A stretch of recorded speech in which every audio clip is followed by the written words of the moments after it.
ভারত সেবাশ্রম সংঘের জমিতে থাবা এমনই অভিযোগ উঠল স্থানীয় এক ব্যক্তির বিরুদ্ধে। ঘটনার প্রতিবাদে পুরুলিয়ার সদর থানার দ্বারস্থ আশ্রম কর্তৃপক্ষ। পুরুলিয়ার ৩ নম্বর ওয়ার্ডের ইস্ট লেক রোডে অবস্থিত ভারত সেবাশ্রম সংঘ।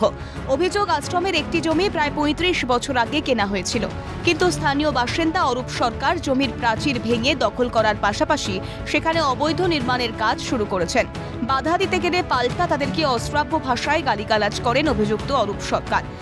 প্রাচীর দেওয়া ছিল, সেই প্রাচীর ভেঙে দিয়েছে। ওই স্নেহাসরিয়া আনন্দসরিয়ার জমি তারা বিক্রি করে দিয়ে, তো বিক্রি করার পর আমরা যখন আমাদের জমি বাউন্ডারিও দেওয়া ছিল সেটা উনি ভেঙেছেন এবং আমাদের যে যাওয়ার রাস্তা সেটা উনি বন্ধ করে দিয়েছেন। পেলাম যে আমাদের বাউন্ডারি ওয়াল ভাঙছে, তো আমি অবশ্য ততক্ষণকে অর্ধেক রাস্তা এসে গেছি। তো যতক্ষণে আমি পৌঁছালাম, আমি আর আমাদের ডাক্তার স্বামীজিকে উভয়ে গেলাম যারা ভাঙছিল তাদেরকে বাধা দেওয়ার জন্য, কিন্তু তিনি বাধা না শুনেই অকথ্য ভাষায় গালিগালা করেন। কাজ বন্ধ করতে বলেছিলেন? হ্যাঁ, পুলিশ তো উনি কাজ বন্ধই করতে বলে গেছিলেন, কিন্তু সেই না, উনি তো ওনার মতোই কাজ করে গেলেন। অন্যদিকে অভিযুক্তের দাবি, ওই জমি গত কয়েক মাস আগে তিনি কিনেছেন। সেই জমির সমস্ত কাগজপত্রও তাঁর রয়েছে।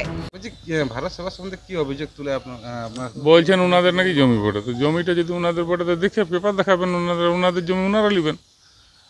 কতদিন আগে আপনি কিনেছেন এটা? আমি নভেম্বরে কিনেছি। বিষয়টি খতিয়ে দেখে ব্যবস্থা নেওয়া হবে বলেই জানিয়েছেন পুরুলিয়ার পুরপ্রধান নবেন্দু মাহালি। পক্ষকেই বলেছি যে আপনারা অ্যাপ্লিকেশন দিন এবং পেপার সাবমিট করুন।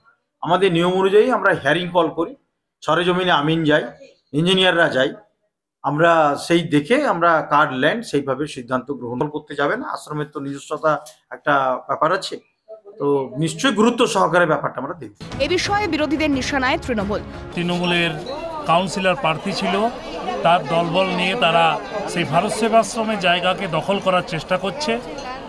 থানার থেকেও বারবার বলাতেও বন্ধ করছে না।